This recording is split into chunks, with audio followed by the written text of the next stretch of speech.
Tonight is the first night of our Burn Barrel Chats. We're hoping to have 2 more when everyone gets back in the fall. We have 4 guests tonight telling us a little something about themselves, as well as answer questions from you. But first, let me set the stage for you. Somewhere back in time, a group of escapees created a local chapter called Chapter 13. At one time, at one of their campouts, they came up with the brilliant idea of building an RV resort. Now, maybe tonight we will find out just where that idea came from and how it got to be evolved into our beautiful dream location here. Since then, however, we are enjoying the fruits of their labors, and believe me, they were labors. Between creating the idea, putting it to paper, and then executing it was time-consuming, difficult, fun, hard, and laborious work. But here we are enjoying the fruit of their idea, and you and I and all those that came and went before us have enjoyed this idea, now a dream. As John and Zoe Macon and their idea group have worked so hard this past year in keeping the dream alive, in so many different activities, we bring you the Burn Barrel Chat with, and since ladies are first in our environment, we are introducing Hobie Koslow, as all of you know, Loretta Judy, Lloyd Fott, and last but not least, Dick Judy. I give you our founders. Hobie, would you start off, please, and tell us a little bit of something about yourself and whatever? No. I knew this was going to happen. My husband and I bought in early. We bought in 1989.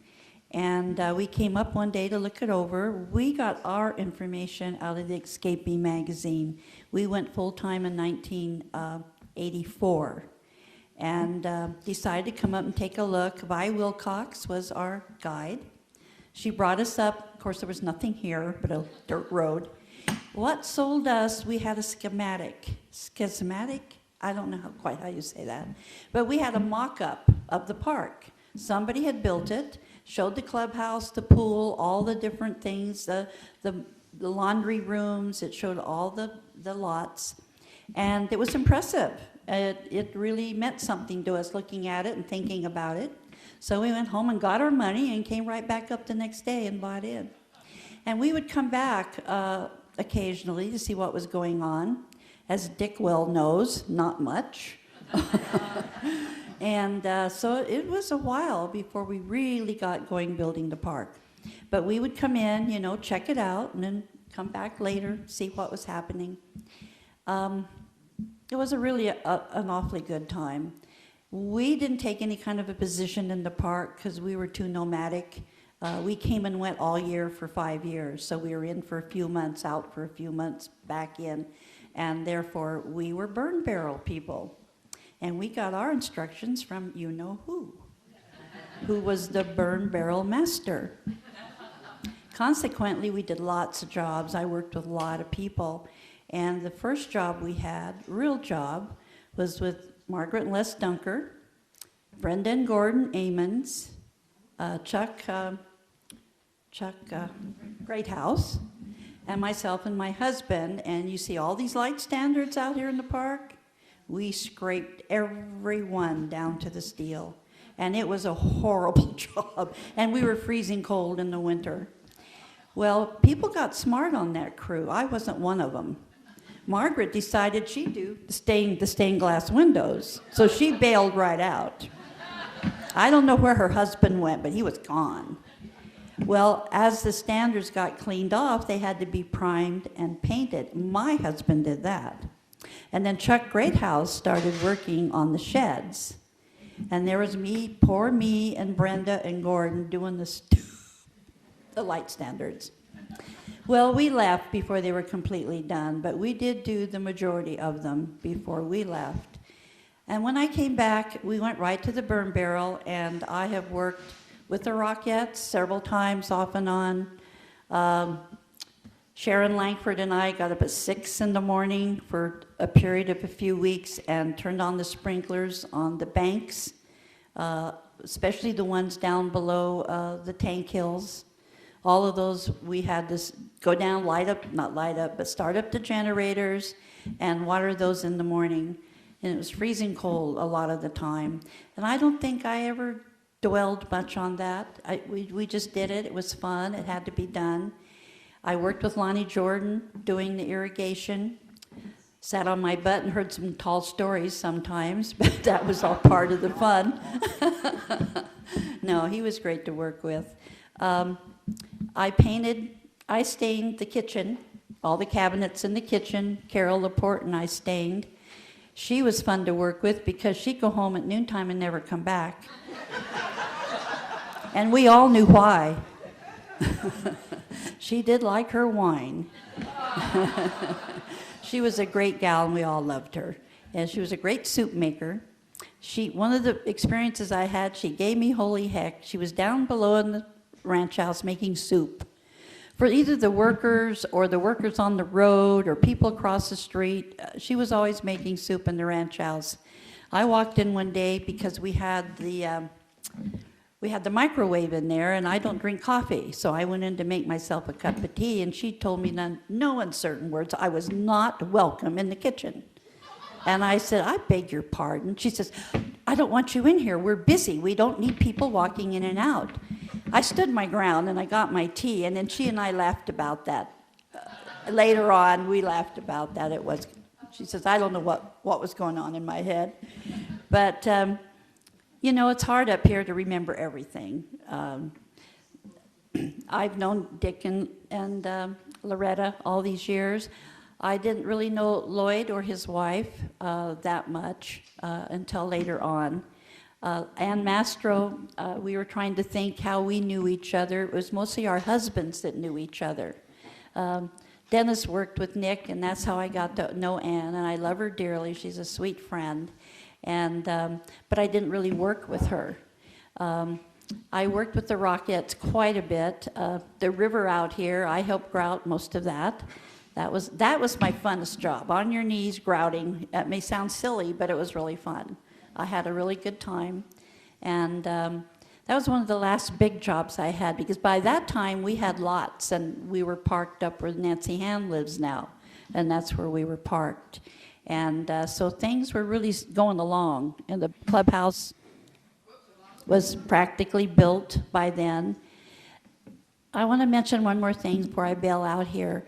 We had, almost every evening, we would go to the ranch house, and we would party, socialize, play cards. I remember the first New Year's Eve I spent here in the ranch house, it was wall to wall with human bodies. You could not move, because there were so many of us here, and I don't know if any of the people remember that, but it was literally wall-to-wall bodies, and it was just so much fun. We just had the best time. Look what we did, you know. It all came about. My husband and I flew down to South America. We were gone 2 or 3 months. We were coming home. The airplane started descending, and descended enough where I could see the park. It was so exciting, and we hadn't moved in our space yet because I live out on the loop, and it hadn't been finished yet. So it was all finished when we came home. It was so exciting to come up and see that it was done, finally. Thank you.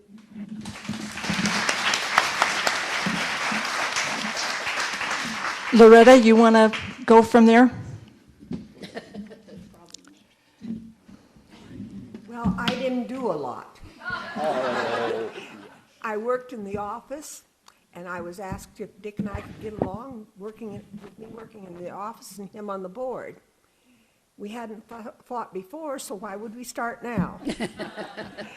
I worked on ordering the big items like the cement and the wires and culverts and all that stuff. And it's kind of nightmarish every once in a while because you're spending your friend's money, and it's a lot of it. And that's scary. We also sat down by where the gate is now for the storage area.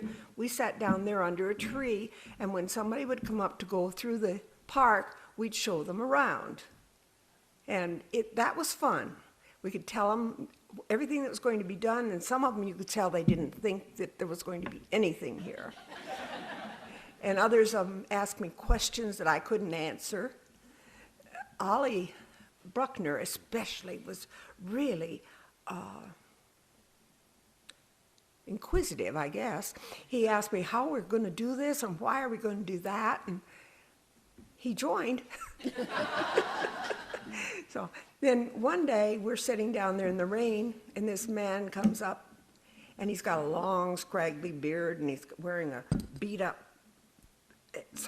hat and overalls, and he doesn't look too pleasant. And the three of us are sitting there, and you do it, you do it, you do it. Well, I drew the short straw, and it turned out to be Malcolm Barnett. And he was the nicest guy, but when I told him that, he said they wanted to come up here, and I said, well, you have to work to come up here because we've got a rule, you know? And he said, well, I can't work. I've got a bad back, but my wife works. So they came up, and they both worked so hard, and we really enjoyed having them. And that's about all I can think of.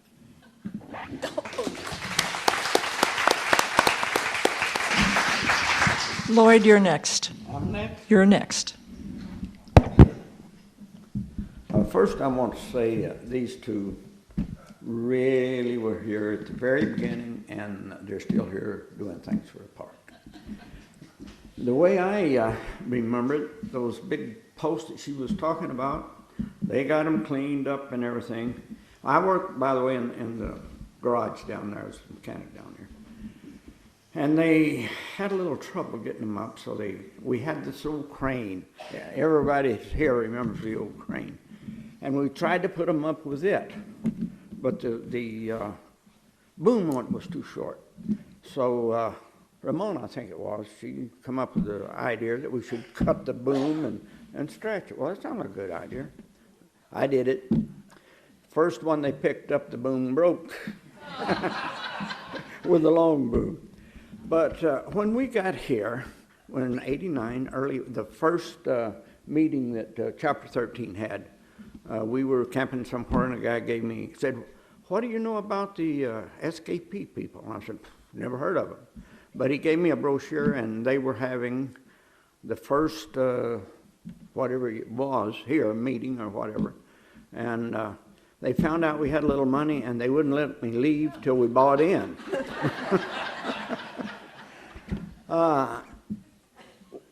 At that time, you know the Founders trail that they have down there now?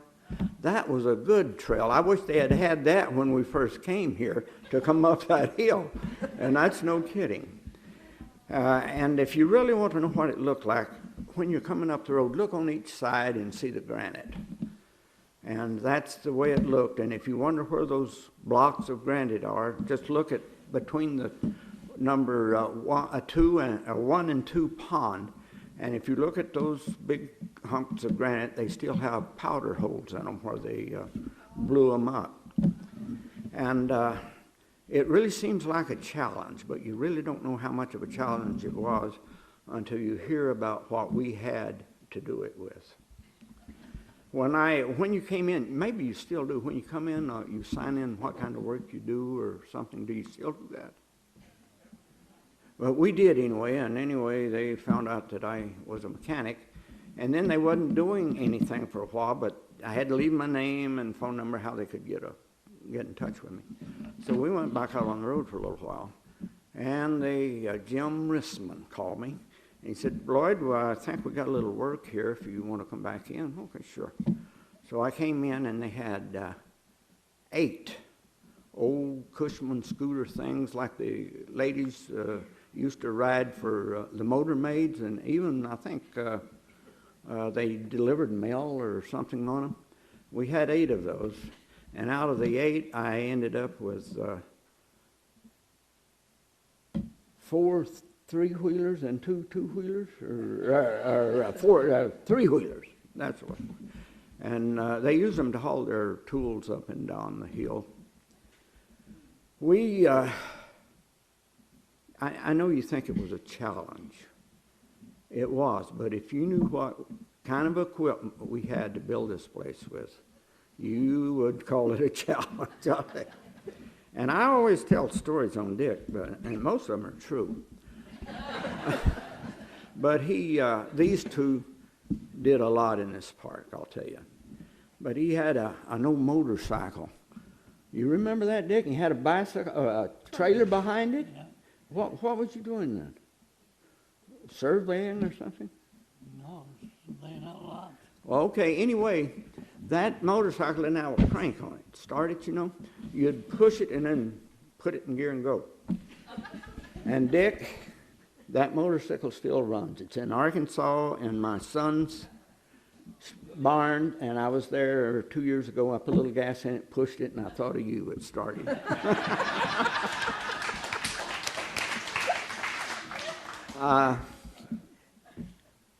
It was a challenge. And since I'm talking about Dick, I'll tell another good one on him. That old white truck we've got down there, dump truck, well, Dick just had to get out of that shop down there, or the office once in a while, because he worked on the permits and getting all that stuff. And he'd take that old dump truck, and it had a little fault with it. It wasn't Dick's fault that it wouldn't work right. But you'd pull the handle, and as you started raise the back, you know, well, the back gate's supposed to open and let the dirt fall out. Well, sometimes I didn't unlatch, and pretty soon you were sitting like this in the old truck. We had a lot of fun, a lot of hard work.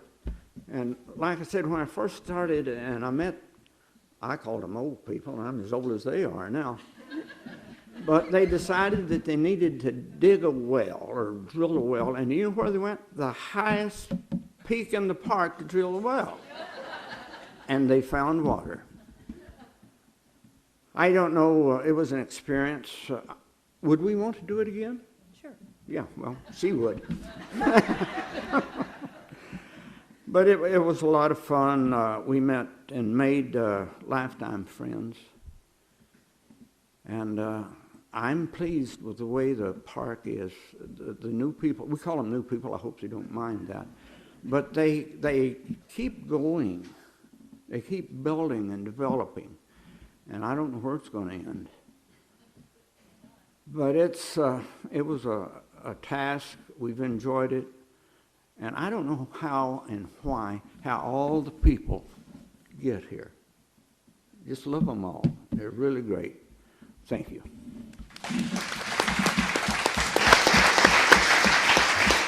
Before I introduce you to Dick Judy, because I think everybody knows him anyway, but I was hoping that one of the three of you would explain what and where the burn barrel actually was. So Dick, would you start out with giving us all of that background, please?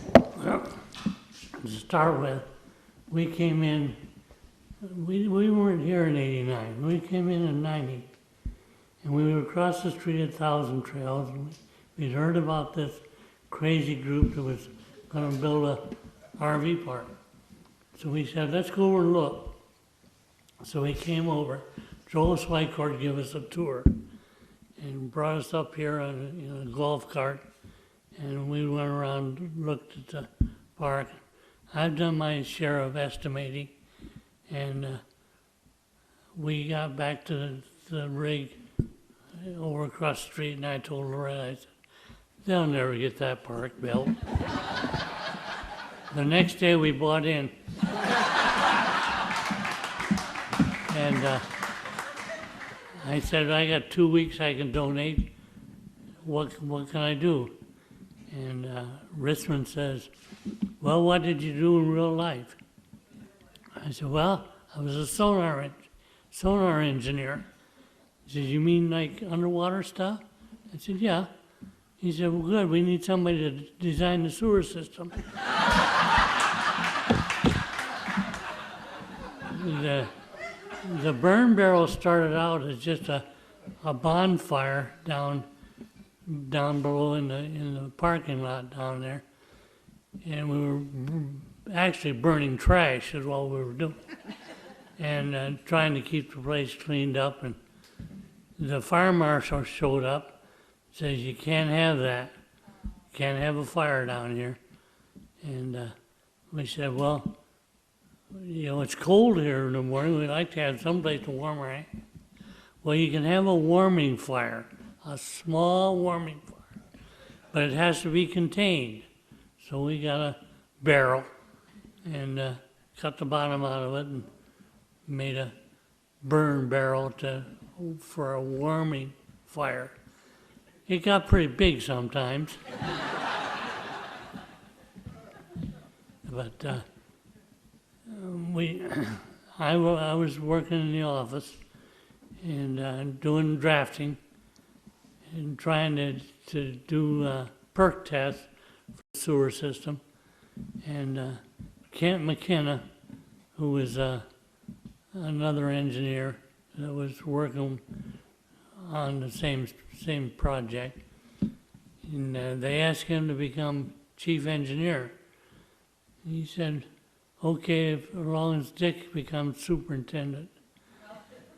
That's where that started. So I took that on, and we had a crew in what is now the living room doing, keeping them, what Ramona called maps, keeping the drawings up to date as we went along. At that time, we didn't have any permits. We weren't allowed to do any grading. We weren't allowed to do any digging. All we were allowed to do was do clearing, because you can't bury vegetation. If you got vegetation, you've got to get it off the ground and out of the way before you can do any grading. Of course, I didn't know that at the time, but so that's what Mike was doing at that time, and I got to working with Mike, and got the burn barrel job, where I'd stand up there and say, you get a shovel, and you get a shovel, go do so and so, and that was basically my job. And the permits, that was the fun part. Working with the county. 2 more weeks. 2 more weeks. Every time I'd go down to building and safety, I'd come back with a story. Well, in 2 more weeks, we'll have this. And that's where the saying 2 more weeks came from. And the county just keep throwing roadblocks up. And I was told, down at the county offices, I was told one time, you guys will never get that park built. Why don't you give up now? I told the guy, I said, you haven't been out there and you haven't seen those old farts out there working their tail off just to keep something to do. And so we finally got permits to put the 1 water tank up, because you gotta have water to grade. And so that's when 3 tank hill became 1 tank hill. And we brought the tank over, bought the tank from Thousand Trails, we used, and we came over on a flatbed truck. Remember that, Roy? Yeah, Bo drove the truck like he never got it up the hill. And brought that tank over, and we set it up.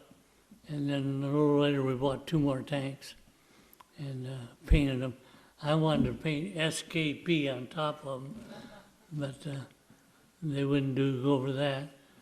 And the CUP specified that the color of the tanks was to be as approved by the planning commission. So I went down to the planning department to find out what color they wanted the tanks painted. And I was told, well, let's see, you're down there near San Diego, aren't you? I said, well, yeah, we're out in the desert out east of Temecula. He said, well, I think a nice forest green. I said, forest green? Have you been out there? He said, no. I said, well, it's brown. And it's high desert. It's nothing but sagebrush and jojoba trees. He said, well, what color do you think? I said, I think a nice beige. Okay, go ahead with that. So we come back and we got a hold of Sherman Williams? Yeah, Sherman Williams.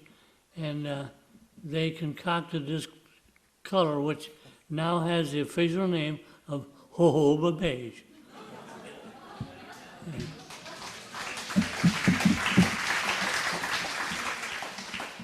And that's about the story of the burn barrel. One little story I'd like to tell. Frank King, Melissa's husband, was our go-to backhoe driver. He was driving the backhoe or the front end loader. We'd stand out at the burn barrel, and by that time it was up here across where the cyber center is. And I was standing up on a rock, and June Sander wanted some cement brought over for rock work. And I said, Frank, from where are you, Frank? He was standing right in front of me. And he said, here I am, Dick. I said, Frank, we're going to have to do something so I can pick you out of a crowd. And he laughed and went and got the backhoe and just went to work. I guess that's all I got at this time.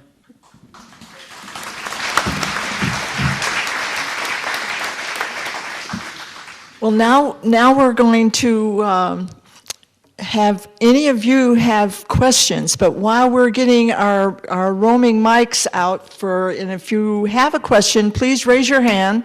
Wait until the mic gets in front of you so that the speakers can hear what the question is. I don't know, do we need to turn the house lights on to do that, or? Anyway, I have a question that I'm going to start out with just to kind of get the ball rolling. I guess the one question I have is Hobie, you mentioned that there was a plot plan or something. How did all of that come about?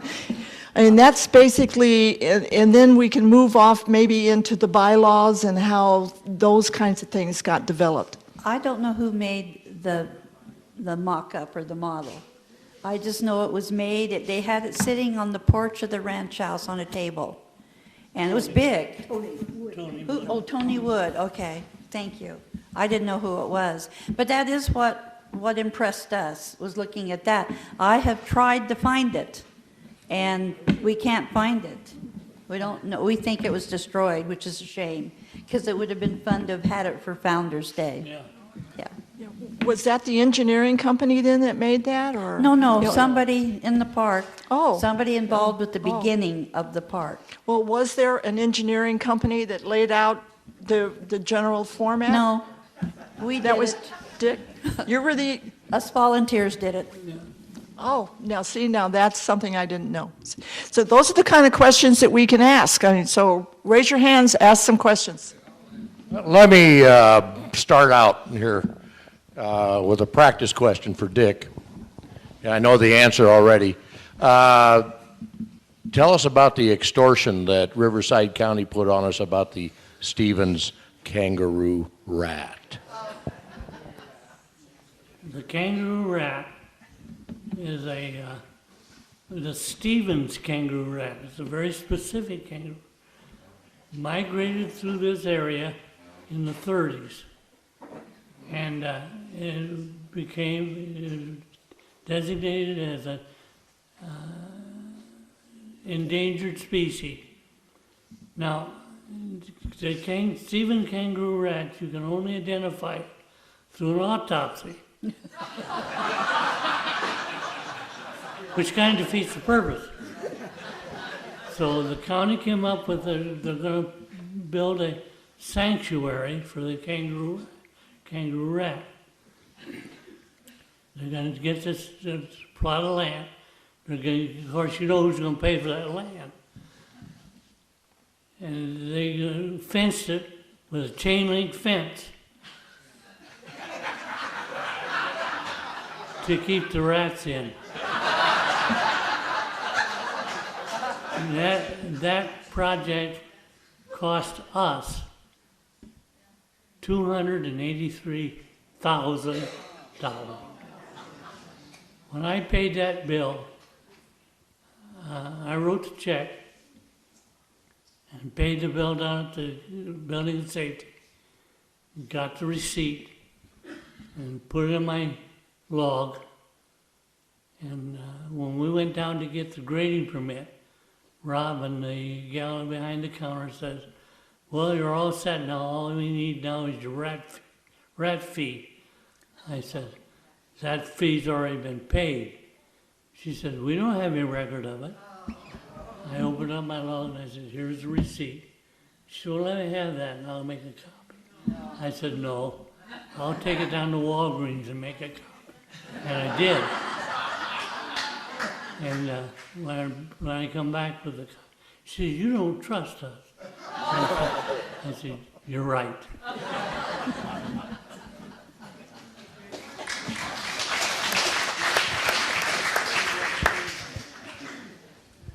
I'm Chuck Wyman, 7-Eleven. Before we actually built this park, we started over on Sage Road. Before this park ever got started, in fact, we put a well in over there. And a lot of people don't know that. And you mentioned that we would build a resort. We hadn't intended to build a resort, but there was a man, and a lot of people, even Dick Judy told me, he don't remember Owen Barker, but Owen Barker came up with the concept of a resort because he lived in a resort in Hemet. And he kind of headed the crew while somebody was off playing somewhere for a little while. And he was a salesman by trade. And he got his, whatever you call those sheets with the picture of the clubhouse and all the swimming pool and everything. And he's flipping those things. And before that meeting was over, everybody's running around mad and crazy. Where's the shovels? Where's the picks? Where's the rakes? And that's what I remember quite a lot. And one other person that doesn't seem to get the credit that I personally feel is Dick Hartman. Oh, you bet. Yes. They know, because they were here, but people were going around, let's give it up, let's give it up. Never happened to Dick. And the poor man died a month after this place was accepted. Thank you. How much of that resort over on Sage Road got actually built before you came over here? What caused the difference? They got a well in and a little brush removal, and then the people locally, when we went to get our permits, was against it. And so we couldn't build, we went looking somewhere else. So then you came over and found this property, huh? Well, no, we found other property. In fact, they even talked about going in the Palm Desert. Oh. And I got out. I figured that's the end of it. But Alice and I did the escapade, not just for the park. We did about 15 years for the park, but we did the escapade for a number of years. And I ran into I forget his name, Montgomery? But anyway, he talked me into coming back in because they were pretty much into this. So, but there's a lot of things that I had my hands in. And, Okay, thank you. in fact, that Friendship Hall right there, I put that up at that stage. Well, I could go on. Thank you, Chuck. For what it's worth, Chuck, I have in my possession the paperwork from that transaction, both the purchase and the selling of the Sage Road site. And it'll be in the archives. So I think thanks to John Brown, we have information like that. And so anybody else? Come on, let's have some questions. Any other questions? I mean, we can do a Jimmy Durante. I've got a million of them. Dick Hartman was the driving force for this park. And when they got ready to close escrow, they needed money. They didn't have enough. Dick Hartman mortgaged his house to get the money to buy this property.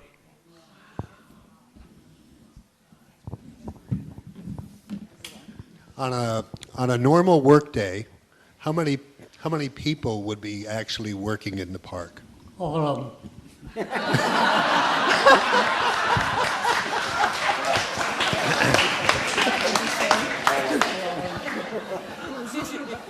Well, I'm sure you needed a sense of humor with the job you had. And it comes out all the time.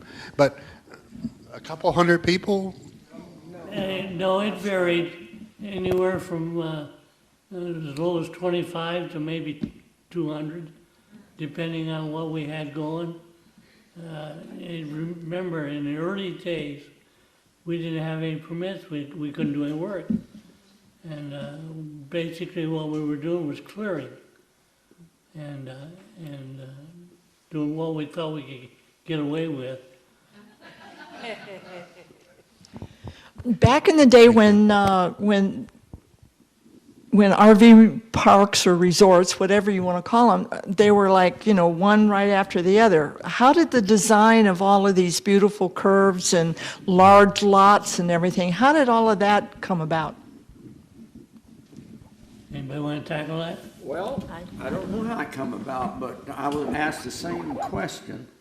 And David, what was his name? Dave MacArthur took me up, and this is going to be, each site's going to be up here and over there, and you can see over the top and all that stuff. And I don't know who come up with the idea of how to build it or whatever. But Machado had a lot to do with it, yeah. He did a lot of it, yeah. Well, the county only allows a 50 by 70 lot. The county only allowed us a 50 by 70 RV lot. However, we were only allowed one site per half acre to build the park. So you divide the acreage by half, and that's how we came up with the number of sites. But we had a lot more property than we had sites. So we allowed a lot of green space between them, so you've got privacy. When we started working, of course, we had our motorhomes down where you park your vehicles now. There was only one sewer or septic tank here down below. So they had to drive the honey wagon around and pick the stuff up, And they ran electricity to us just by jumper cables and stuff like that. And if you turned your microwave on, you hauled it out the window. We're turning it on over here. Well, not all of us were as lucky as you elite people to even have electricity. Because we never had electricity. We really boondocked. And I can remember one day we were gone and our awning was blowing away, and Dick saved our awning that day, came over and rolled it down for us. He was boondocking at that time evidently also, but the people that were here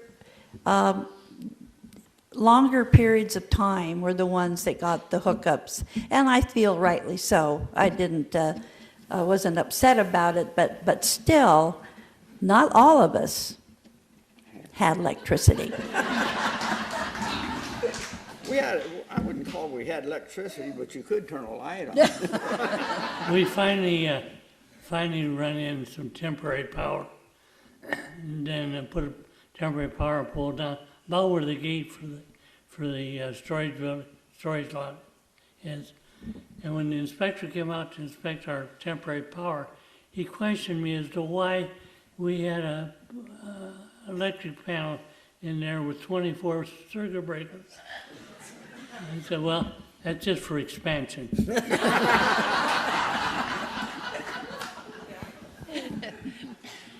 Hobie, you mentioned about the Rockettes, and I had two questions, one for you. Could you explain what the Rockettes were? And the other question, I think Loretta kind of already answered, but I was wondering, when the park was developed, had you originally planned for this number of sites right from the beginning? And I think kind of Loretta touched on that. Yeah, didn't we, Dick? We wanted 280 something. Well, that's what we have, or more. We had No? 350. Oh, 350, okay. 360 sites was the original. And we had to keep cutting it back because of county regulations and so forth. And we were required to keep a green area out here, which is the boondocks out the back. And technically, we can't build back there.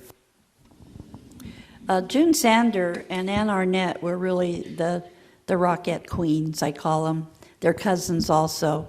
But most of the rock work you see, Stella, Carolyn, a lot of us worked on the Rockettes. But I give a lot of credit to June. For instance, the river out here, I worked with her for a month or two, and she really placed all those slabs. We hauled rock for her. And I think in the beginning, I did a lot of big rock work. We hadn't really developed the Rockettes yet, but we were doing a lot of rock hauling, us girls, picking them up, getting them ready for the trucks to come get them. We had like a dirt pile, I think, down there with rocks in it. I'm not quite sure, but we did an awful lot of that, and then it just developed. And when I left and came back, then the Rockettes basically had come about. And I give the credit to June and Ann, and then all the other girls that worked. And I worked off and on with the Rockettes over the years. But all the beautiful rock work you see were done by the women. We had help from men, of course, time to time to haul things for us, so they helped. But the rock, they were very particular. Those rocks were placed with a lot of love and care. They just weren't slung there, I'll tell you. And I think that's why the rock work is so pretty in our park, because they took pride in what they were doing. And I'm just happy I got to be a part of it. One day I was out back, out on the exit road, and they put a culvert in, and I was out back there putting rocks around the culvert. And June Sander came out there and she said, "What are you doing?" I said, "I'm just putting rocks on this culvert." She said, "You get out of here, we'll take care of that." I've got a two-part. I have a two-part question. How much did it cost to buy this property in the beginning, and how was this whole project financed to start with? I don't know. I don't either. You don't know the price. I don't know. I have no idea. Well, I know they took my last $10, that's all. And what was the second part of the question? How to find the property? How we financed it. Finance it through contributions, Yeah. through you people buying in. A lot of people loaned money, I did, Yeah, to I know. the park. I loaned Our own money. personal money. Assessments, we had a lot of assessments. We loaned $30,000. Yeah. Don Schultz, you're going to have to forgive me, but I have to tell this story. It's about a member that just left, a founder. I think we all know Mena, and she just pulled out of here the past week. She asked me to take a picture of a rig going out because it was the first rig coming in. So I had a picture made of it coming up the hill, and then one with a just going out. Sarah and I first met Mena about the third day we were in the park. We came around the corner because we were up in that lane, and she was standing on a stepladder, on the top of the stepladder, with about a 12-foot pole. And she was trying to prune that massive pine tree that is right next to her lot. And I rolled down the window, and I, not knowing Mena, said to her, "You better be careful, lady there. You're going to fall off that ladder." Mena looked at me, and she said, "I was standing on this ladder when you were running down your daddy's leg." And I gasped. And I said to her, "You must have been one of those Rockettes." And she said, "Those wimps, I poured concrete." That was my first meeting with Mena, and we were the best of friends after that. She was quite a lady, she really was. I want to say something about Mena. I was working down a shop, and very seldom I ever got out of the place. And anyway, he was in charge, and he come down that day and said, "Do you know anyone that's not got much to do today? Mena needs some help. She built a fence around." I said, "I'm pretty well caught up. I'll go." When lunchtime come, I had a lot of work in the park. I didn't help her that afternoon. Actually, she was such a hard worker. She really was. God bless her. I helped her out a little bit before she left, and it was sad to see her go because she worked every day until she had that accident. She was out working somewhere in the park, weeding, trimming, whatever, but somewhere, all these years, she kept that up. She was a great gal, is a great gal. And when she signed out there in the mailroom, she says, "I'm off to my next adventure." We all know how difficult it is to get a bunch of people to agree on something. How long did it take for you guys to agree on the floor plan and the design and everything for Friendship Hall? How many square feet was going to be the sewing room and all of this? We never did agree on anything. I don't think I can answer that because I wasn't too involved in the design of the clubhouse or the clubhouse complex because I was involved with the dirt. I know more about dirt than I ever wanted to know. Do you know, Loretta? We had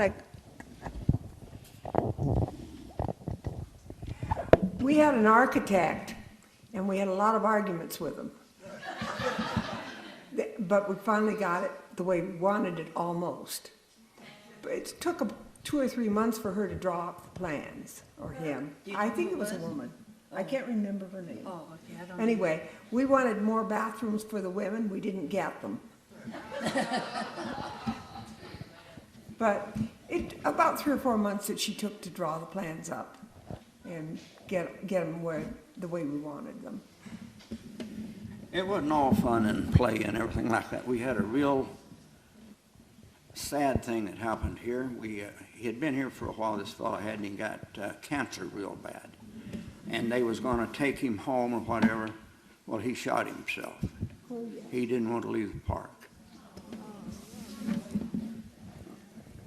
We had a couple civil engineers came in. They had heard about this park that was being built by volunteers. So they come in and they said, they were assigned to me. And I said, what do you want to know? I said, well, how much are you getting to work on this park? I said, what do you mean, how much am I getting? Nothing, I volunteer. So you get something off on your lot or something? No, we're volunteers. They couldn't understand that. So we were in where the living room is, and Ramona was working on the maps, she called them, the drawings, getting them up to date. And this one civil engineer, I said, what are you doing? She said, I'm updating the maps. And he said, well, what did you do that qualifies you for this kind of work? She looked at me and said, I was a waitress.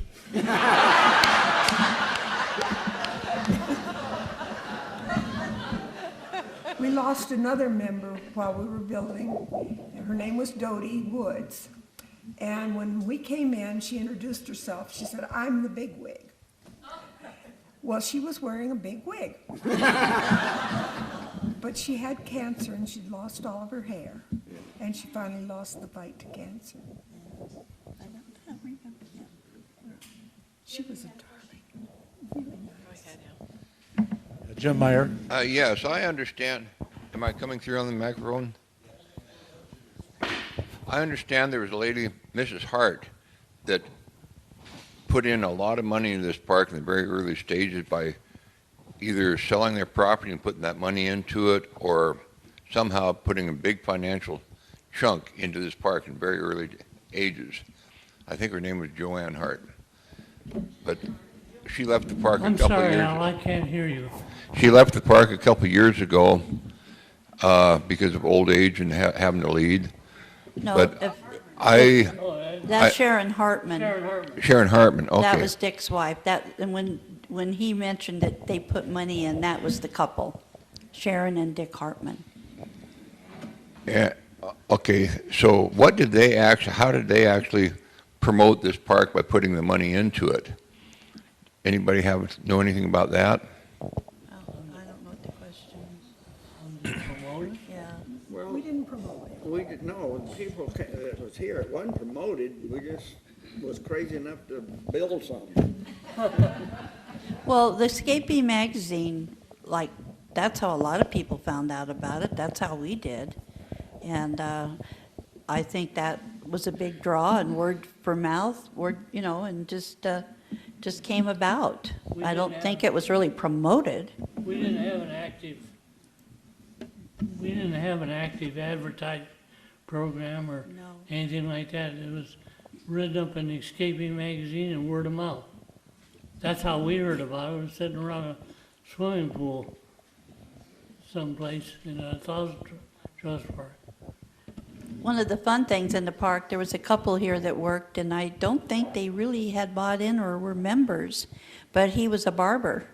And we'd all go down to the ranch house, and he'd cut hair all day long, or all afternoon, or all morning for everybody. It was that kind of atmosphere. It really was, where everybody helped each other, did things with each other, worked, played. Was a very unique time, I think, in our lives. Yeah, I'll tell you a little bit more about that guy. He was a barber, or what she said. Yeah. But anyway, he come around and he said he wanted we needed a welder. Our welder had quit, and Jim Rissman come up and said, Lloyd, do you know anyone that'd like to weld or can weld? I said, well, I'll try to find out. And we had Monday night meetings at that time. And I mentioned that we need a welder if anybody wanted to weld. So what'd we call him? Jerry, was his name? No. But anyway, he was a little guy. And Marty. He come up and said, Lloyd, I want to be a welder. And I said, well, have you ever welded? Oh, yeah. I said, well, what'd you weld? He said, oh, I made little brass ornaments. And I said, well, do you know what a rosebud is? He said, no. I said, a rosebud, the tip of the welder is this long. And he looked at me kind of funny. Turned out to be one of the best welders we ever had. Marty welded every one of these culverts that were in the ground. You have to realize these culverts, they come together at various angles, various sizes. You'll have a 30-inch culvert and a 10-inch culvert coming into it. And every one of those has to be fish mouth, so that they fit perfectly. And we had girls in the office, and what was her name? We had a guy who was a mathematician, wrote the equations for the fish mouth, and then solved the simultaneous equations to get a flat coordinate system to cut these pipes. And then they took butcher paper and laid it out, and the girls would plot all those coordinates, X, Y coordinates, and then cut the butcher paper, wrap it around the culvert, draw the line, cut it, and they fit perfect. Now, he's talking about some 6 and 8 foot pipe, right? Yeah. Oh, That yeah, covers? well, 6 foot's the biggest. It's 6 foot. Big as we have. 6 foot big as we had, but there's a lot of 30-inch, a lot of 12-inch coming into Stand 30. pipes. And they come in at an angle. You can imagine what that looks like. We have a Jim and Ellen and anybody else? And Dana. Okay, Jim? Thanks, Dodie. Okay. Dick, you mentioned that before you had the permit, you did brushing. I was doing that over in Valley Center about the same time, and that was a fun job. When you cut the brush, what did you do with it? Where did it go? We burned it. Burned it. Burn barrel. No, we had a permit to burn, didn't we? Yeah, we had a permit to burn it. But you can't bury vegetation, as you know. And we'd have a whole crew of people out there pulling this stuff out of the, even as we was grading, we'd have a crew of people pulling the trash out of the grading. But you couldn't burn it? Yeah, we could burn You're it. right. We couldn't, but we did. That's what I did.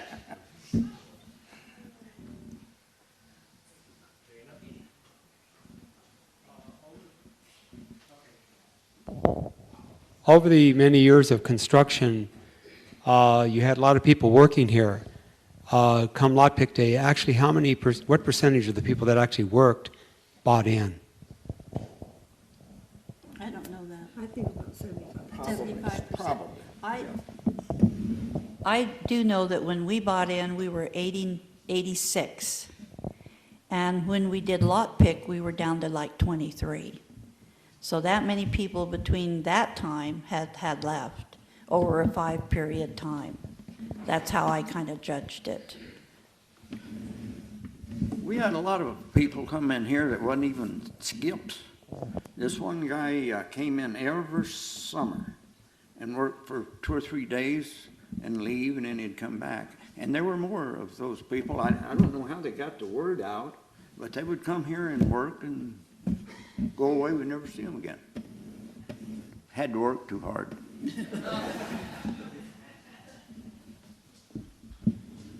Had one guy come in, happened to know him, had known him for, well, I've known him now for over 40 years. He come in and he said, Dick Judy, he said, what can I do to help? And he handed him a shovel. Right, Mike?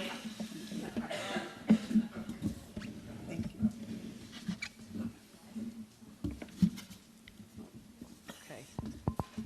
My question is, 2 questions. Can you hear me? Yes. 2 questions. What was your buy-in price at the beginning? And could you tell us about Ubangis? We bought in at 9,500. That's what we bought in at. That's what we did too. Yeah. And I wasn't a Ubangi, but my husband was for a period of time. The Ubangis were the ones that poured the slabs. Yeah. Yeah, and he helped on that crew. Kathy Reardon, Is Minna. Kathy Reardon here? No, she's She gone was right elected. now. Kathy Reardon, Minna were really big into that, and Walt Nelson. How about Molly Campbell? I don't know about Molly, to be honest with you. Was she? Okay. But they poured all the slabs. That was really, Minna, when she said she poured cement, she really meant it. because that's what they did. And I don't know how long it took them. Didn't it take them a long time to do it? Oh, yeah. Yeah, a long time, because I think we'd leave and we'd come back and they'd still be doing it, you know. Well, as the lots were developed, that's how they did it. As they were developed, they would pour the slabs. And when we left Granite Loop, I think they had done some grading on it, but that was all when we left. And then when we came back in like a 3-month period, it was done. They did it last. And we came back, people were on their lots, living there, and everything was done. It was great. Hi, Pat Little, 665. My question is, does anyone recall maybe about what time frame when all of the lots sold? Ooh, I don't know. We were here, we came in January of '97, and we went on the list, and we were number 2 on the list. Okay. So I don't know if that helps. Yeah. Yep. And then we went from 2 to 200. In 1998, there was 10 lots still available. I had 10 lots to pick from. In '98. In 98. Well, initially, when they were planning on over 300, 360, did you say, Dick? They had sold over the 283, and they had to give a lot of that money back when they were told that they had to have that cut off. So. Well, I want to say thank you. Anybody else has a couple of more questions? Okay, we've got 3 more questions. Could you just tell us how you began the plan and which lots were the first ones, and then what road you did after that? The lot pick was established by when you put your money in.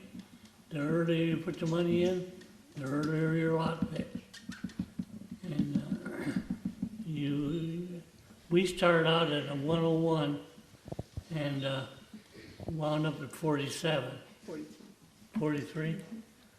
And technically, since I was on the board, the board members were supposed to get priority.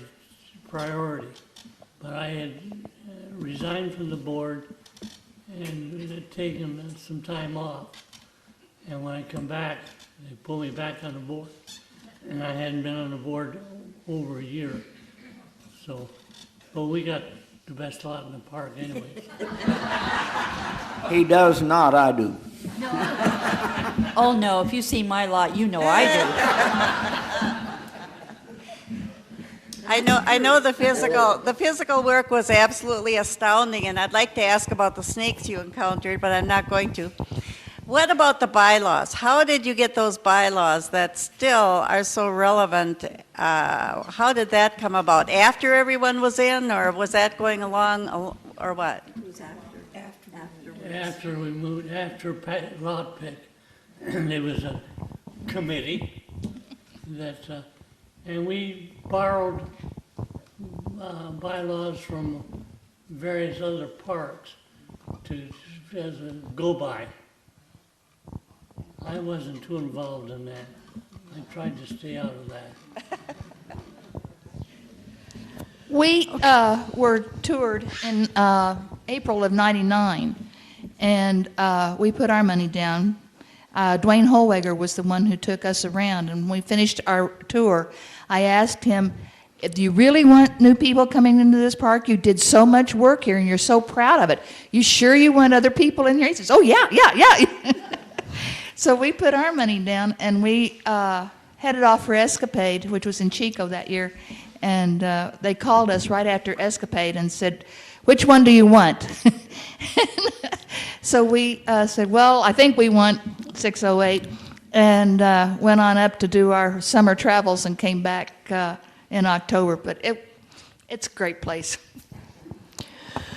Okay, we want to save some of the information and some of it for our next chat. So let's all give them a hand for what they've done and for tonight.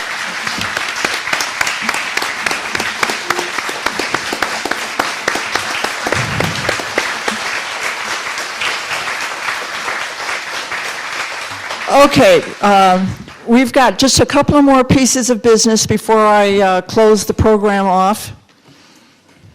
Thank you all for standing. Now that we all know what the burn barrel is about, and we can only assume how much work has gone into all of this, and a lot of you out there will be asked to handle some of our future burn barrel chats, so you kind of know what to expect. But right now, since we're acknowledging our founders, and our founders have done such a great, great job, I think it only behooves us as a group to acknowledge what we, the new people, have been doing. And so I would like, if you volunteered this week, and this is Wednesday, if you volunteered sometime this week, please stand.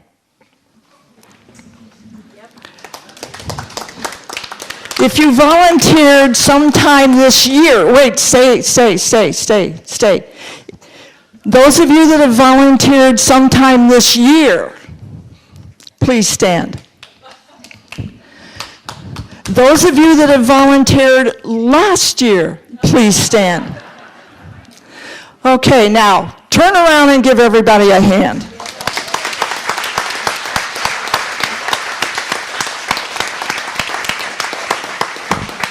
I'd like to say, What the landscaping committee has done on Pond 3 and Pond 5 is so fantastic.